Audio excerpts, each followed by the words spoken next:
del Señor en el libro de Hebreos. Vamos a compartir el capítulo 12, vamos a leer en esta noche. El libro de Hebreos capítulo 12, vamos a leer en esta noche. En el verso 15, dice así. Hebreos capítulo 12, verso 15. Vamos a leer en esta noche. Dice así. Voy a leer. Mirad bien, no sea que alguno deje de alcanzar la gracia de Dios, que brotando alguna raíz de amargura os estorbe y por ella muchos sean contaminados.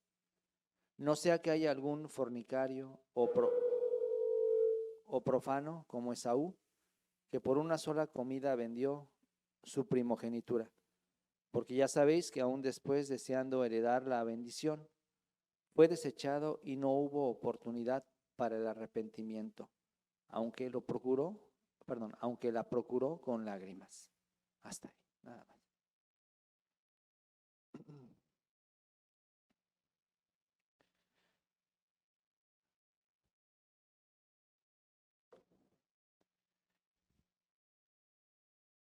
Tenemos un coro que se llama el Coro Gracias, que este año otra vez va a venir aquí a México. Y en un principio fue constituido por hermanos comunes, eran hermanos como ahora también vemos a nuestro grupo de música, que parece como amateurs, ¿no? Que ellos así empezaron de manera necesaria, por necesidad, porque no había más quienes hicieran ese trabajo. El área de la alabanza es muy importante, pero también no debemos olvidar que Satanás era quien se encargaba de esa área. Así que los jóvenes no deben olvidar que fue también la caída de Satanás, ¿verdad? Porque se enalteció su corazón por ese puesto. Pues el Coro Gracias, en un principio siendo un grupo o un equipo que por la dirección del pastor Oxupar, quien es el fundador de la misión Buenas Nuevas, cuando tuvo sus inicios, el pastor dirigió a ellos y a través de una promesa fue como este coro, ahora ya el mejor coro del mundo, fue establecido. En ese momento no se veía ni siquiera algo parecido a lo que ahora se ve, ¿no? Y también muchos no esperaban de ese grupo, ¿no? Tanto. Pero el pastor había guiado y había compartido a ellos. Ustedes son el mejor coro del mundo. Entonces, Dios empezó a dirigir al grupo de una manera muy, muy, muy sabia, muy propia. Y tuvieron la oportunidad de tener como maestro a uno de los mejores directores de coros del mundo, el director Boris Zavalian de Rusia. Él fue quien dirigió mucho tiempo al coro, aunque ahora la hija del pastor Oxupar es quien dirige al coro. Pero en uno de esos, ¿cómo diríamos? En uno de esos momentos, ¿no? O experiencias que ellos pasaron, cuentan que cuando el maestro Boris Zavalian, que no a cualquier grupo él dirigía, cuando tuvo la entrevista para poder decidir si iba él a dirigir al grupo, al Coro Gracias, a él le llamó mucho la atención un aspecto muy peculiar del coro, porque él había dirigido ya bastantes grupos musicales, ¿no? Bastantes coros también, a nivel mundial. Y lo que él había percibido en la mayoría era, o sea, él dirigía a los mejores grupos, ¿no? Y todavía él los hacía desarrollarse más. Pero una cosa que él pudo ver del Coro Gracias es algo muy peculiar que otros grupos no tuvieron o no había él encontrado en otros. Por lo que él así, sin dudar, decidió y dijo, este grupo yo lo voy a entrenar, yo lo voy a dirigir. Cuando dice que el maestro Boris Abalian le dijo al grupo, a ver, canten tono do, re, mi, fa, sol, la, si, do, ¿no?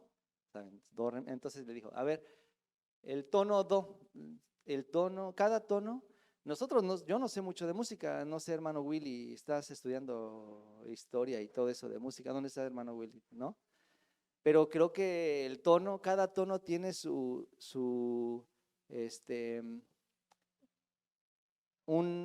una medida, no sé cómo se le diga, una medida, ¿cómo se le llama? Una frecuencia. ¿Cuánto es? 440, algo así escuché que tiene de frecuencia el tono do. Entonces yo les digo, a ver, Hanna, do, di do, ella dirá no do, ¿no? Y diremos cada uno nuestro do, pero cada do es nuestro do, no es el do, correcto. Nosotros suponemos que es el do, ¿no? Pero un músico experto, como en este caso el maestro Boris, tiene el oído agudo para identificar el do perfecto, o sea, el do correcto. A ver, canten do. Entonces, imagínense, ¿no? El Coro Gracias es un grupo especialista, o sea, un grupo profesional, ya era un grupo que había tenido muchas experiencias, competencias también, y había logrado muchas cosas, ¿no? Pero el maestro les dice, a ver, canta do, y ya, a ver tú, do, tú, do, su mejor do, ¿no? Do, cada quien, su do. Y entonces el maestro dijo, no, está mal. Él, lo que a él le sorprendió es que ellos sin ningún problema ni enojo, ellos admitieron eso. En un caso así, imagínese usted, que tiene ya un largo recorrido y que le digan, estás equivocado. No, esto, tú no sabes el tono do, hasta ahora lo has cantado mal. No es tan fácil para un profesional admitir eso, ni para nosotros, ¿no? O sea, nosotros quienes lo podemos ver en el trabajo, lo podemos ver en cualquier lugar. A una persona, oye, no uses el celular, o oye, no hagas esto. Cuánto se indigna, se enoja, como si fuera, no sé quién, ¿verdad? Entonces, se nota la altivez, ¿no? De la persona cuando así alguien, o sea, simplemente no se le puede decir nada a esa persona. ¿Por qué? Porque él está correcto. Entonces lo que al maestro le sorprendió bastante es que cuando al coro, no, ese do no está bien. Entonces cada uno de los músicos, está bien, sí, ¿cuál es? Por eso él dijo inmediatamente, yo voy a entrenar a este grupo. Y así nosotros en alguna oportunidad lo vimos, ¿no? También tuvimos oportunidad de conocerlo aquí en México cuando vino en algunas ocasiones el maestro Boris Abalian. Pero esa era la característica, la particularidad del Coro Gracias. Capaces de admitir sus errores, aún no en la condición vulnerable o condición tan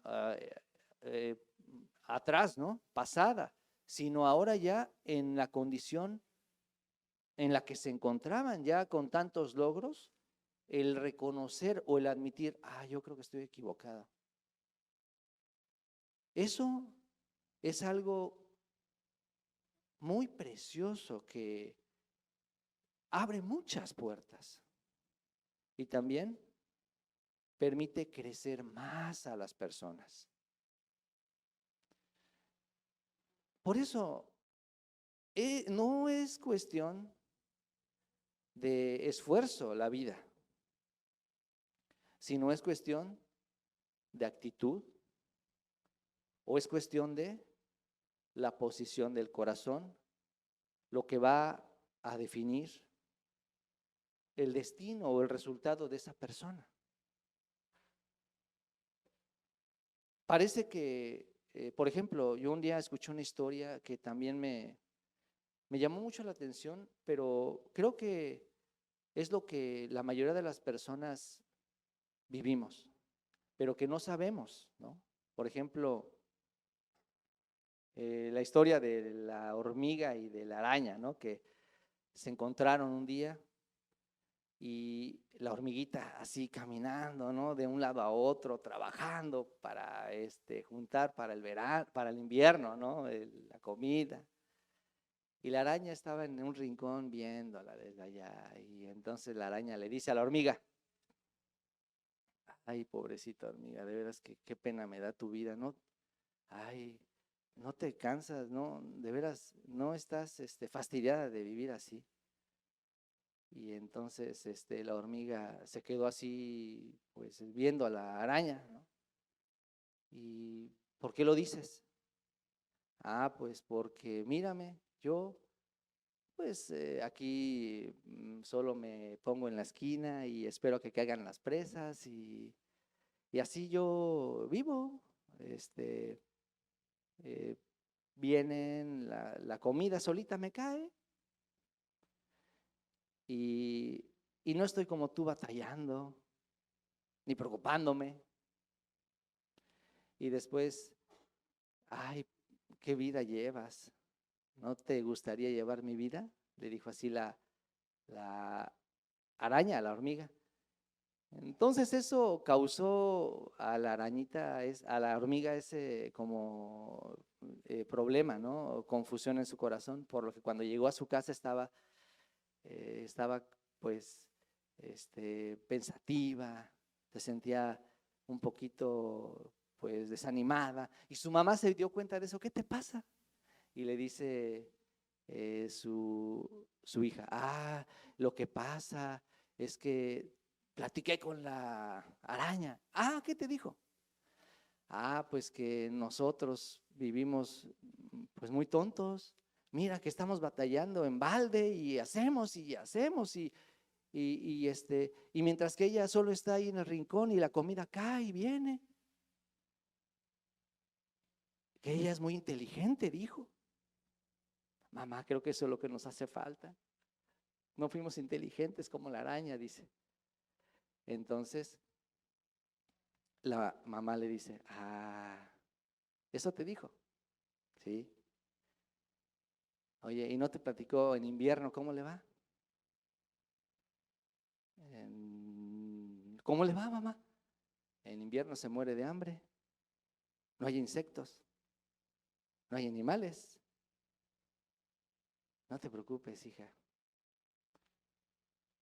Ella se cree inteligente, pero tarde o temprano va a llegar el invierno. No te preocupes. Aunque tú parezcas tonta, pero en invierno no vas a padecer nada.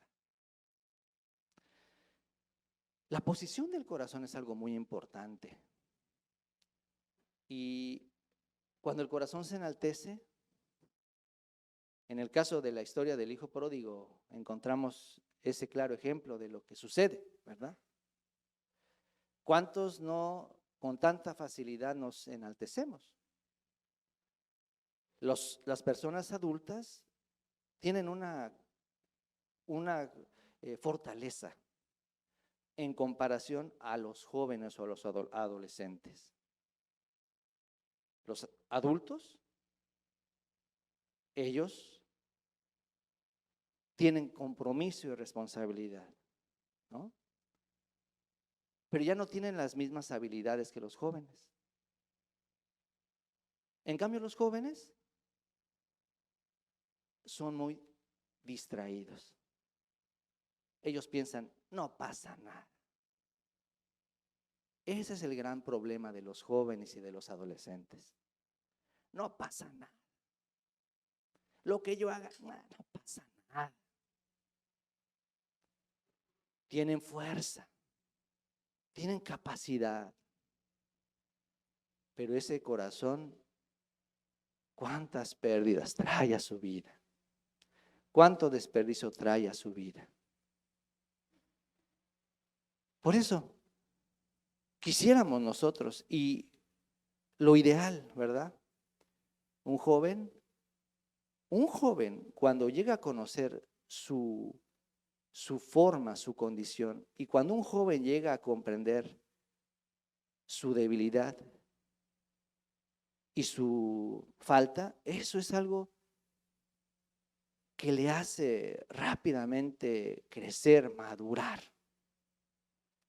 Pero desgraciadamente, ¿verdad? El que llegue a conocer su condición no es simplemente por palabras. Aunque hay muchos maestros que le dicen, hijo, yo viví eso, no sigas ese camino. Hijo, mi matrimonio tuvo estas dificultades, no pases por ese camino. Hijo, yo encontré este problema. Tú ya viviste, es tu vida, déjame a mí la mía vivir. Ahora me toca a mí. Ay, insensato. Ay, creído. El problema es eso. Creído.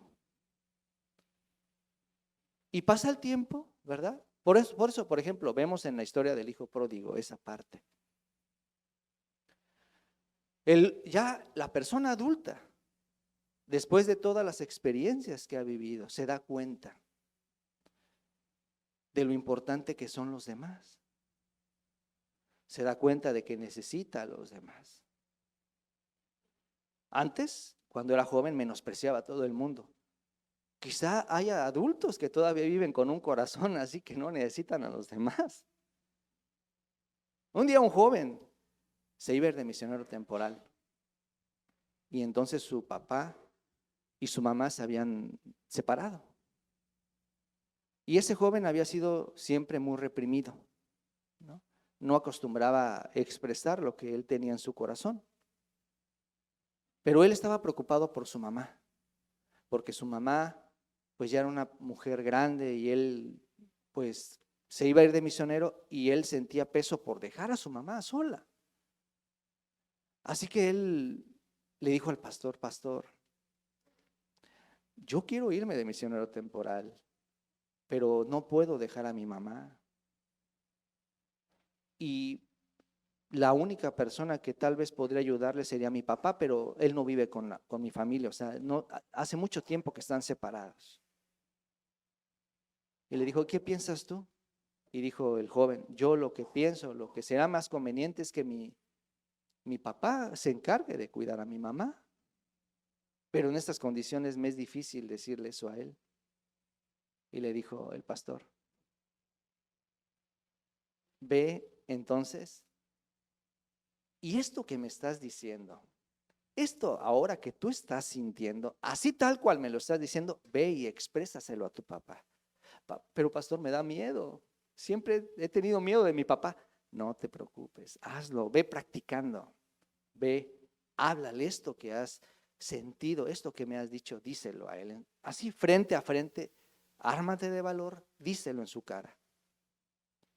Dice que entonces el joven fue, papá, ¿cómo estás?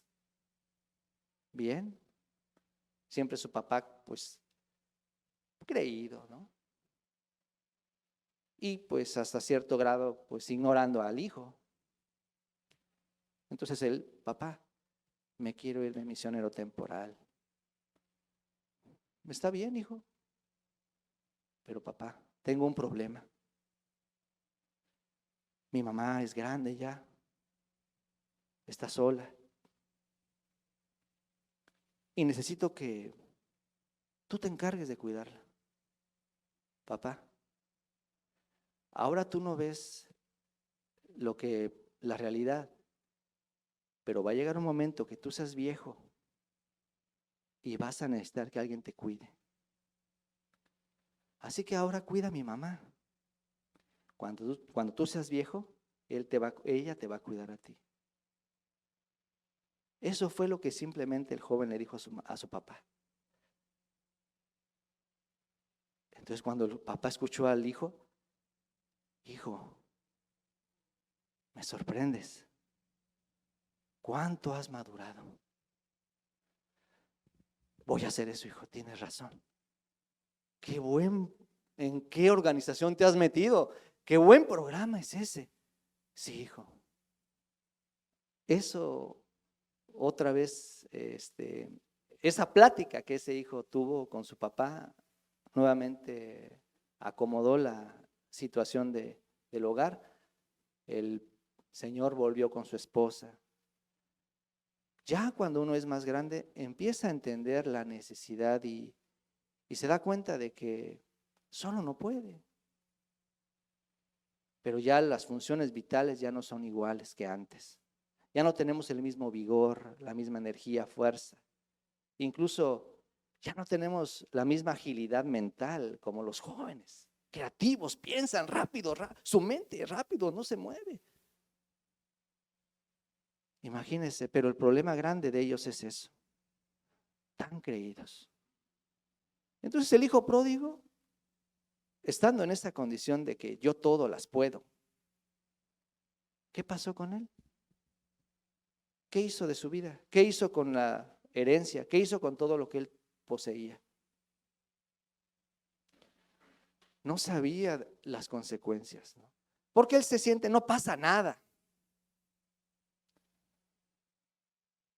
Y muchos jóvenes viven así, ¿verdad? Yo fui joven, yo también sé las tentaciones, sé lo que en esa etapa uno tiene, cómo los sentimientos, las emociones se detonan y también explotan dentro de nosotros, yo lo sé. Pero una cosa que no es cuestión de edad y tampoco es cuestión de tiempo para aprender, el entender su condición. Simplemente somos las personas que necesitamos a Dios. El que una persona logre entender eso, esa es una persona bendita. No necesita ser una persona mayor. No necesita ser una persona que ha fracasado en sus vidas. En la Biblia vemos que incluso gobernantes se dieron cuenta de la necesidad de buscar ayuda. Faraón, cuando su imperio estuvo en el hambre, cuando iba a pasar por el hambre, hasta ese mismo poderoso gobernador y rey de un gran imperio se dio cuenta de que necesitaba a Dios, ¿no?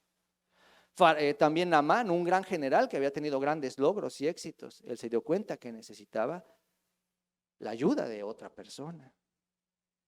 Esa es una persona bienaventurada. No necesitamos, les digo, fracasar ni tener un quebranto para darnos cuenta de eso. Pero debido a esa autoconfianza, así creemos que no pasa nada y empezamos a cerrarnos las puertas. Y un día, aquella persona que yo la veía abajo, después es la que me puede ayudar, pero ya no tengo la cara de acercarme para que él me ayude. Por eso, mientras más puertas estén abiertas, usted, como dice la Biblia, ganad amigos por medio de las riquezas injustas. Para cuando estas falten, os reciban en las moradas eternas. Ese es sabio. Entonces la persona sabia, ¿verdad? La que se da cuenta, yo necesito a Dios. Y entonces, cuando una persona empieza a caminar así, también naturalmente se da cuenta de lo importante que son los que están a su alrededor. No hay a nadie a quien menospreciar. Todos son dignos para que me enseñen, para aprender, Entonces, así esa persona empieza a abrirse muchas puertas. Y luego, todo eso le enriquece a él. Por eso, cuando esa parte vemos, ¿no? En ese hijo, cuando él estuvo con un corazón enaltecido, cuando él hasta a su padre él lo ignoró pensando, para él ya su padre había muerto, ¿no? Pero cuando ese hijo ya perdió todo, cuando ese hijo estaba ahí en el chiquero, cuando ese hijo estaba a punto de morir de hambre, ahí es donde él se dio cuenta, en la casa de mi padre cuán sabio era, mi padre cuán hábil, también cuán profundo, cuán misericordioso, sabio. Yo me quedo corto. Cuán ignorante he sido, cuán altanero he sido. Mi padre cómo organizaba, mi padre cómo hacía, mi padre cómo dirigía. Qué insensato, no aprendí nada. Y así fue como él regresó con ese corazón a su padre. Más que nosotros hacer, yo incluso eso veo, hermanos, ¿no? Por ejemplo, los jóvenes aquí están del grupo. Pero siento una carga en mi corazón. El grupo musical, por ejemplo. Están aprendiendo, están recibiendo una oportunidad grande. Pero si ellos se olvidan de escuchar la palabra, mejor que no canten. Si ellos solamente se enfocan en ser los que están presentes aquí en el escenario, mejor que no canten. Igualmente los jóvenes que están allá en el sonido, están haciendo una gran labor que a mí la verdad me ayuda bastante. Es muy útil, la verdad, y reconozco, ¿verdad? Los jóvenes que ayudan ahí, controlan el sonido, es bien útil. Pero si no escuchan, mejor que no estén en ese lugar. Porque ¿de qué sirve que solo haga, trabaje, pero no escucha? En cierto momento, ¿qué va a pasar? Se va a cansar, se va a hartar y ¿qué va a decir? Yo hago todo, nadie hace nada, nadie me reconoce.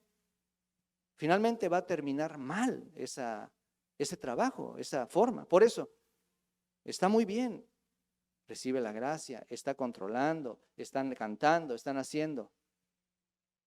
Igual nosotros los ministros, por ejemplo. Nosotros tenemos una gran bendición. Yo me siento muy bendecido por este puesto, por esta posición. Pero en el momento en que yo no escuche, voy a ser desechado, voy a ser retirado, expulsado. En el momento en el que yo me sienta, este es mi trono, es mi reino, es mi obra, voy a ser desechado. Eso no tenemos que ignorar, ¿no? Debemos tomar muy bien en cuenta. Por eso Dios da gracia al humilde y Dios resiste al soberbio. En la iglesia vemos, ¿no? Hay muchas formas también, muchos hermanos. Veo algunos todos tenemos algún defecto, alguna falta. Pero por otro lado veo cuánto Dios está trabajando en su vida, cuán valioso es esa persona. Yo no la traje, Dios la trajo después de una gran obra que ha hecho en ellos. ¿Cómo yo puedo desechar a un hermano de aquí? A veces alguno habla o me dice, yo vi a esto, o este tal hermano está. Sí, está bien, sí veo. Esta parte ese hermano necesita corregir. Pero por otro lado, Dios que está dirigiéndole, Dios que está con él, es muy valioso. Es muy precioso ese hermano. Tiene que estas partes fortalecer y Dios también tiene que trabajar, pero cuán precioso es viendo la obra que Dios ha hecho en la vida de él. Cómo le ha dirigido a él. Por eso, una cosa, no necesitamos y esa parte aquí, al llevar la vida de fe, al acercarnos a Dios, esa parte es lo que nosotros logramos desarrollar, hermanos. Por eso dice anteriormente cuando leímos, vamos a ver por favor en Hebreos capítulo 4, verso 12, dice así, mire, Hebreos capítulo 4, verso 12, dice, Hebreos capítulo 4, verso 12, dice así, el verso 4:12 del libro de Hebreos dice, porque la palabra de Dios es viva y eficaz y más cortante que toda espada de dos filos y penetra hasta partir el alma y el espíritu y las coyunturas y los tuétanos y discierne los pensamientos y las intenciones del corazón. De hecho, este debe ser nuestro andar, hermanos, ¿no? Vea usted, nosotros así, de manera natural, digamos que todo en nuestro interior está revuelto. Hay un caos entre lo que son nuestros pensamientos, entre lo que son nuestras intenciones, entre lo que es nuestra voluntad. Hay una revoltura y ni siquiera sabemos hacia dónde dirigirnos. Por eso ahí es cuando decimos, esa persona está oscura, ¿no? No sé si usted ha visto, a veces, digamos, la cara es como el reflejo del alma. Se puede ver en el rostro. Esa persona está preocupada.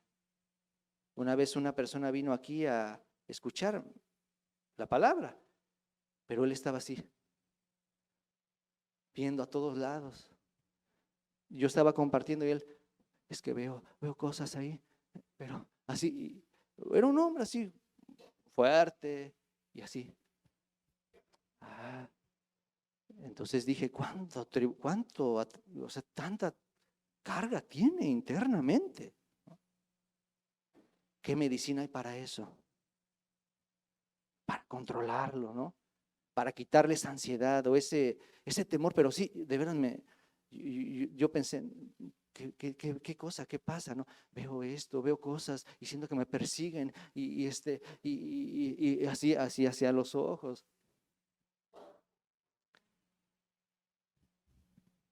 Varias veces he tenido esa situación, esa experiencia. A veces también mi esposa me dice, ¿te das cuenta cuando te enojas? ¿Cómo te ves? No me veo. ¿Tú también te ves? ¿Te das cuenta cómo te ves? La cara se ve, ¿no? ¿Cómo quiere sacar todo eso? A veces el corazón está así, que hubiera una medicina, ¿verdad? Tomes eso para la desconfianza. Cuando entra la desconfianza, ¿cuánta tortura es para esa persona? Todo está bien, pero en él la tortura de la desconfianza. Y no solo eso, sino que en todo la desconfianza se empieza a replicar. O sea, sus ojos ya son, en todo es desconfiado. Porque él es así. El león piensa que todos son de su condición. Por eso, porque él es desconfiado, por eso para él todos son desconfiables. Cuando entra un orgullo, cuando entra así un deseo, cuando entra la lujuria en el corazón, ¿de qué manera uno puede cortarlo? Que hubiera una medicina para poder hacer a un lado eso que ya nos invadió. Y en muchas ocasiones así nos encontramos, todo revuelto en nuestro corazón. Pero ¿qué dice aquí la palabra? Dice, la palabra es como esa espada, ¿verdad? Es esa espada que entra, dice, la palabra es viva y eficaz, más cortante que toda espada de dos filos, penetra hasta partir el alma y el espíritu, las coyunturas. Entra, esta función hace la palabra de Dios, ¿no? Esa espada que divide, que nos primeramente define y ubica cada cosa en su lugar. Oye, Isaac, esto es tu pensamiento. Esto es la voluntad de Dios. Eso hace la palabra de Dios. Tenemos un programa que se llama Gunius Corpus, ¿no? Donde los jóvenes se van durante un año al extranjero. hubo un caso de una joven que regresó de Portugal. Cuando los jóvenes misioneros vienen aquí, hemos recibido nosotros en algunas ocasiones a los jóvenes misioneros, ¿no?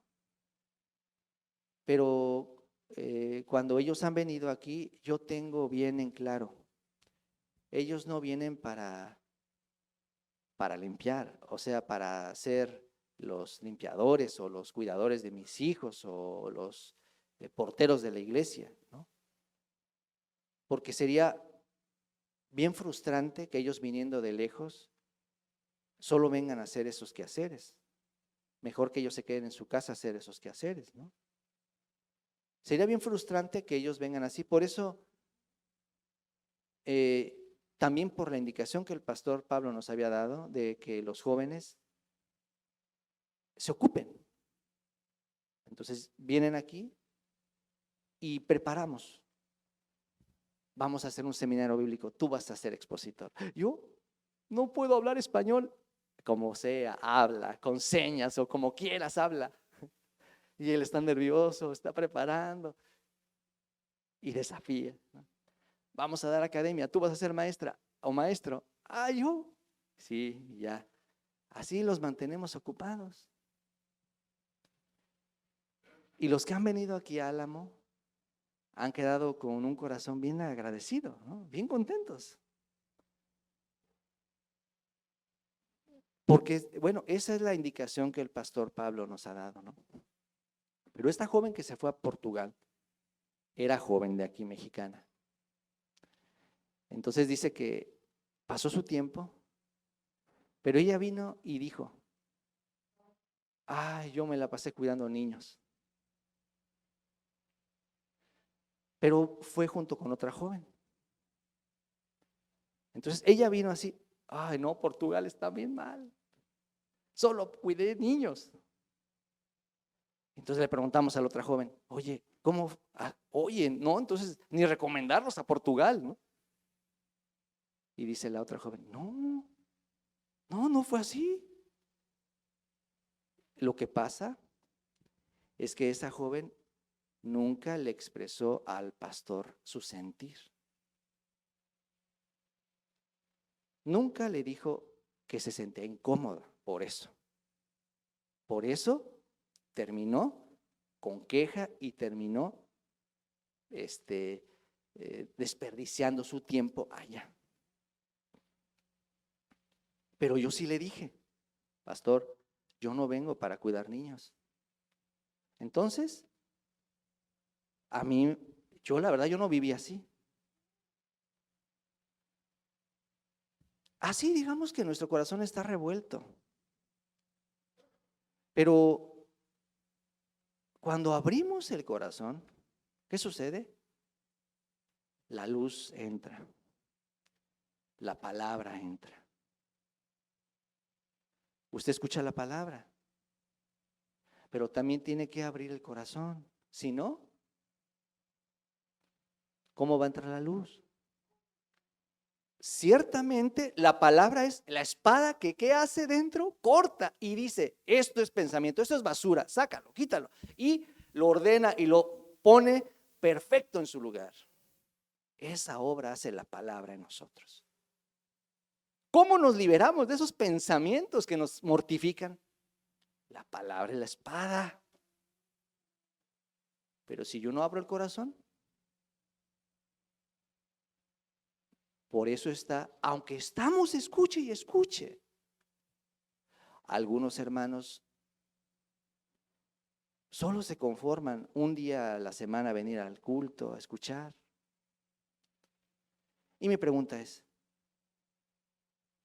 ¿está entrando la palabra? ¿Para qué venimos, hermanos? ¿Para qué venimos? ¿Para ver a nuestros amigos? ¿Para comunicarnos con nuestros conocidos? Esto es el motivo. La palabra que sea como una espada que penetra hasta el fondo de nuestro ser, divide lo que pertenece a nuestros sentimientos, emociones, lo desecha y únicamente prevalece la promesa prevalece la voluntad de Dios. Esa obra no se hace de otra manera. La palabra la hace.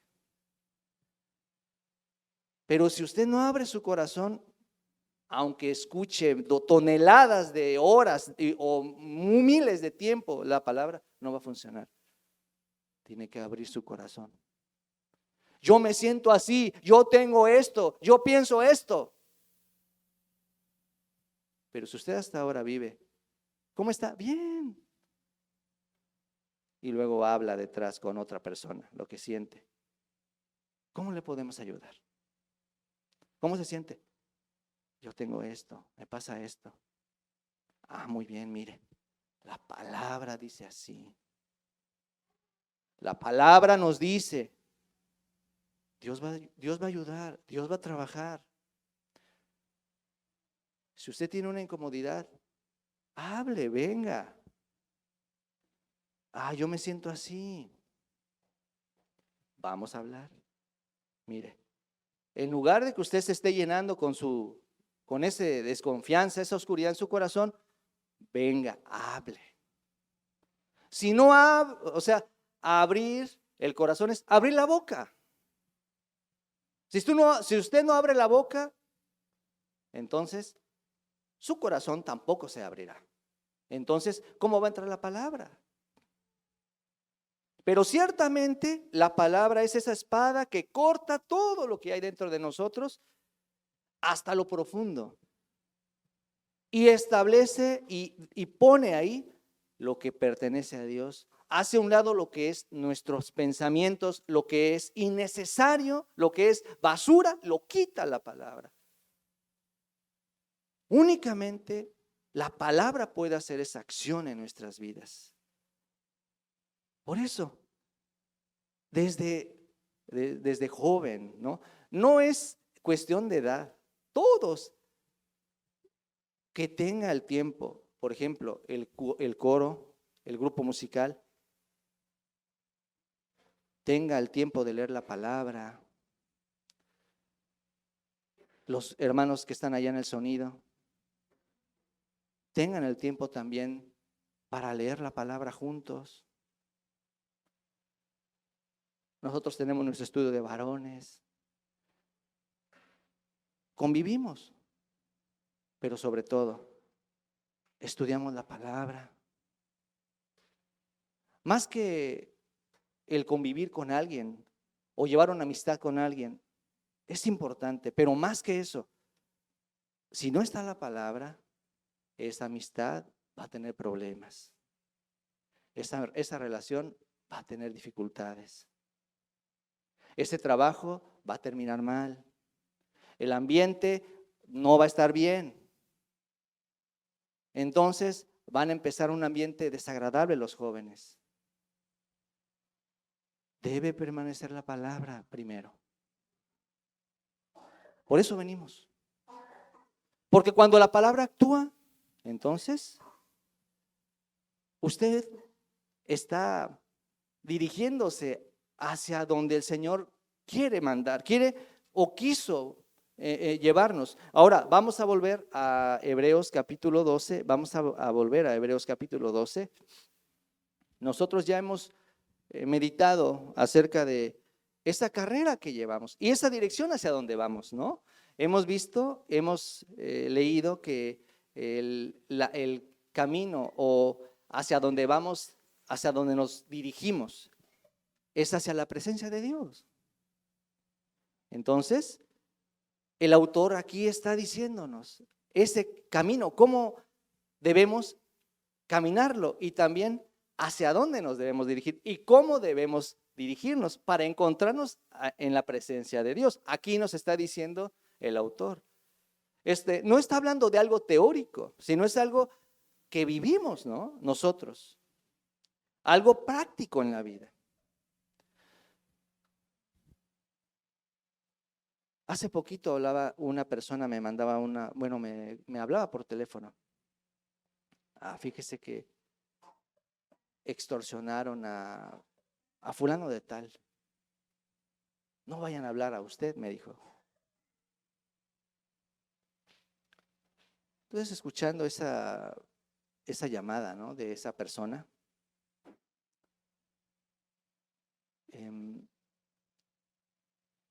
rápidamente, ¿verdad?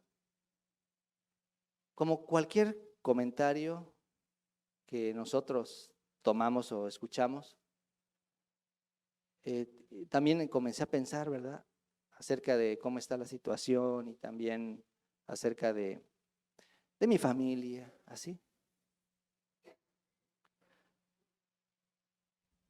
Pero agradezco a Dios porque siempre en momentos, no solamente este tipo de así de comentarios o cosas que pasan, sino también cuando hay problemas, dificultades, agradezco a Dios porque en ese momento siempre la palabra oportunamente da descanso a mi corazón. En ese momento yo llegué a pensar, ni un pajarillo cae a la tierra sin la voluntad de Dios, ¿no? Sí, cierto, Dios. Ni un pajarillo cae a tierra sin la voluntad de Dios. Aún todos nuestros cabellos están contados, ¿no? Así cuando en muchas ocasiones pasa alguna circunstancia, yo agradezco cuán valiosa y una rica medicina es la palabra que me nutre, que controla mis pensamientos. No me deja dejarme llevar, no me hace dejarme, o no me permite dejarme llevar por las imaginaciones. De veras, rápidamente empiezo a pensar, eso somos nosotros, ¿no? Empezamos a imaginar, empezamos a hacer una película. En ese momento, ¿qué debe pasar? Debido a que no llevamos ese hábito, por eso la película llega hasta su final, que es una tragedia, porque no hay la palabra. Sino empieza a hacer su película. Sí, me vio mal. Por esto. Sí, cierto, le caigo mal. Sí, cierto. Es eso, es eso. Una cosa que yo veo, ¿verdad? Y me agrada, en particular, mis hijos, bueno, pero Noé, sobre todo, eso rápido me dice, papá, en la escuela me dice, me puse los lentes y me dijeron 4 ojos. Y luego, ¿qué dijiste? Nada. Le hubieras dicho 4 ojos. Ahora sí veo bien lo feo que eres. Así lo hubieras dicho. No sé, algo lo hubieras dicho. Tú por dejado. Dile. No sé, algo dile. ¿Por qué te dejas? Entonces, así es. O sea, cuando esta práctica llevamos, viene un pensamiento, pero quien no lleva la práctica espiritual, que es abrir el corazón, después dejar entrar la palabra trabaja en el corazón de nosotros como la luz. Si el que no lleva esta práctica, ¿qué pasa? Hace su película, ¿no?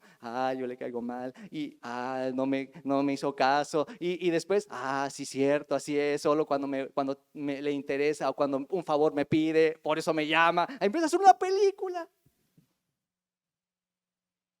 Bueno, ¿por qué no lo hablaste? ¿Por qué no lo dijiste desde un principio? Oye, me incomodó esto. ¿Por qué no lo hablaste? Y solo una película. Cuando quien lleva la vida de fe hace eso. Como box, ¿no? ¿Le pegan? Pega. ¿Le pegan? Pega. Pega. Así. Viene un pensamiento. Pero es esto, ¿no? Rebota. Esa es la vida espiritual. Yo tengo un pensamiento. Pero ¿qué dice la palabra? Cuando esta práctica empezamos a llevar, entonces sucede lo que lo que nos dice este autor, lo que desea para nosotros este autor, ese es el mejor lugar para nosotros. Esa es la vida que uno tiene que experimentar y vivir. En esta parte de Hebreos capítulo 12, vamos a leer, el capítulo 12 dice así, el capítulo 12, verso 15, dice así, 12:15 de Hebreos, vamos a ver, Hebreos 12:15, dice así, dice, mirad bien, no sea que alguno deje de alcanzar la gracia de Dios, que brotando alguna raíz de amargura os estorbe y por ella muchos sean contaminados. A ver, ¿saben ustedes, hermanos, de qué gracia, a qué gracia se refiere aquí en este pasaje que nos está diciendo? Mirad bien, una advertencia dice, no hay alguno que deje de alcanzar la gracia de Dios, porque la gracia de Dios es algo muy precioso, es algo tan grandioso que nos ha Dios concedido a nosotros y tenemos esa oportunidad de disfrutarlo también. Pero yo quiero preguntar a usted, ¿qué es lo que pensamos que es la gracia de Dios? ¿A qué se referirá aquí cuando nos dice así? Mira, no sea que alguno deje de alcanzar la gracia de Dios, porque puede que ocurra eso. Puede ser que dejemos de recibir esa gracia de Dios. Entonces, a ver, ¿qué entendemos por la gracia de Dios? ¿A qué gracia se referirá aquí? ¿Qué será la gracia de Dios? O sea, hemos recibido el perdón de pecados y hemos hablado que es la gracia, ¿no? No hemos hecho nada, así decimos, yo no hice nada, recibí la gracia, es gratis lo que he recibido. Entonces, bueno, ¿qué entendemos o qué es lo que hasta ahora se nos ha quedado como la gracia? ¿Será eso? O sea, algo gratis, algo que no hacemos nada para obtenerlo. Pero ¿a qué se referirá esto con mirad que no sea que alguno deje de alcanzar la gracia de Dios? ¿Qué será eso? ¿Qué entendemos por la gracia? ¿Alguno quisiera decir o comentar? ¿Qué entiende usted? ¿A qué se referirá aquí el autor? Mirad que deje de alcanzar la gracia. ¿Qué es lo que yo dejaré de alcanzar? ¿Qué sería? No, la salvación no, porque la salvación no se pierde. La salvación es eterna. Eso no es la gracia que aquí nos está dando. ¿Qué es la gracia que aquí nos está diciendo?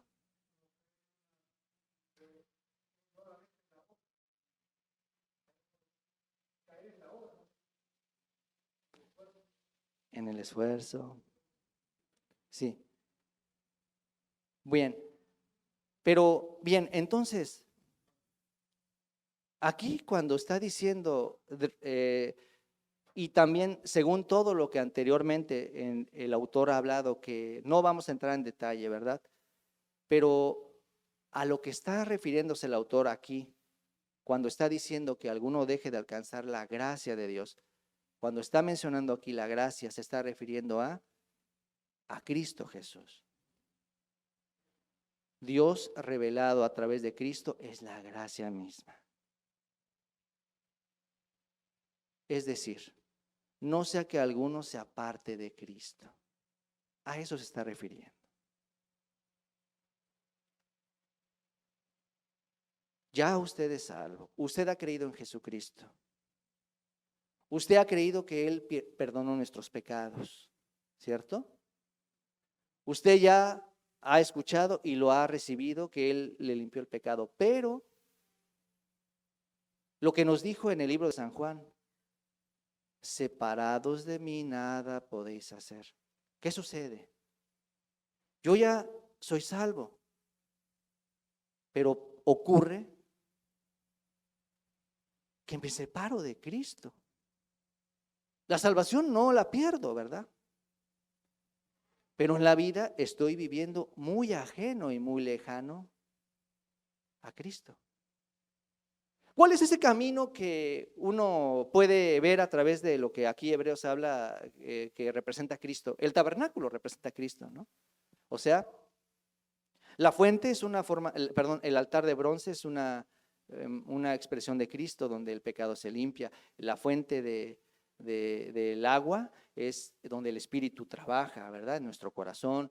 El pan, la mesa de los panes es Cristo como alimento nuestro, ¿no? El candelero de oro es como esa luz que nos ilumina, ¿verdad? El altar del incienso es la vida en resurrección que Él nos permite. Eso es lo que probamos de Cristo. Es la gracia que nosotros ya está a nuestro alcance, ¿no? Todas esas experiencias que ahí nos dice el tabernáculo son Cristo mismo y las podemos vivir, las hemos vivido, las estamos viviendo. Esa es la gracia en la que estamos viviendo. Pero puede ser que dejemos de vivir esa gracia. Usted se siente muy seguro, muy confiado.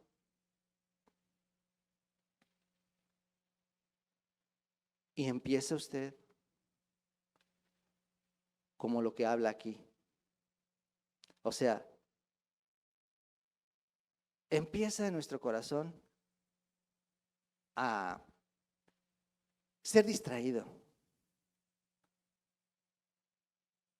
Y empezamos nosotros a sentir que no es tan necesario el tener nuestro corazón en Cristo, en la iglesia. ¿Qué sucedió aquí? ¿Qué dice aquí? 1. Mirad bien, no sea que alguno deje de alcanzar la gracia de Dios. Dice, que brotando alguna raíz de amargura. 1. 2, que haya algún fornicario. 3, o profano. Estoy en la gracia y disfruto. Y usted puede probar eso cuando usted está escuchando, aunque tal vez tiene algún compromiso, pero usted viene, deja su trabajo, pero viene con un corazón dispuesto, disfruta. Lo hemos visto cuando vamos al retiro, ¿no? Unos días dejando toda nuestra actividad, nuestra labor, disfrutamos, llegamos bien fortalecidos en ese ambiente de la comunión con la iglesia, con los hermanos. Los jóvenes, cuando se fueron ahora esta vez allá a Ciudad de México, unos días, tempranito, 5:30, no, creo que, ¿a qué hora se levantaban? 5:30 de la mañana, se levantaban, ensayaban, y a qué hora se dormían, 11 de la noche, todo el día activos. Pero lo que ellos cuentan, qué momento tan bonito pasaron ahí. Esa es la gracia. Pero nosotros empezamos a dar espacio en nuestro corazón, empezamos a tomar a la ligera. Y ese es el riesgo, porque ahí empieza estas partes de aquí, que nos empiezan a distraer y finalmente termina separando nuestro corazón de esta bendición.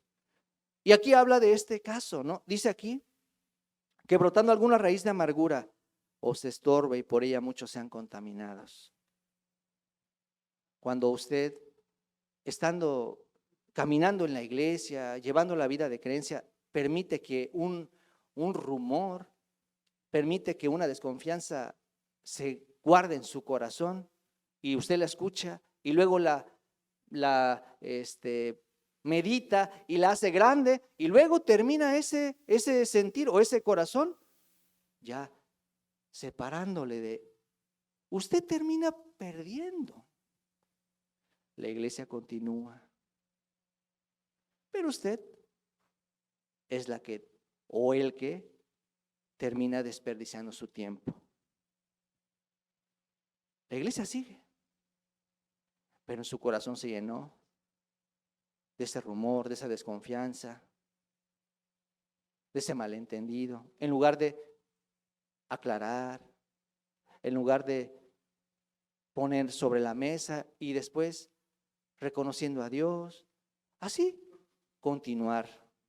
Pero no sucedió así. Entonces dice aquí, no sea que brotando alguna raíz de amargura os estorbe y por ella muchos sean contaminados. no sea que haya algún fornicario o profano como Esaú, que por una sola comida vendió su primogenitura. Aquí nos dice acerca de la primogenitura, pero no es nada más, o sea, no es otra cosa sino Cristo mismo también.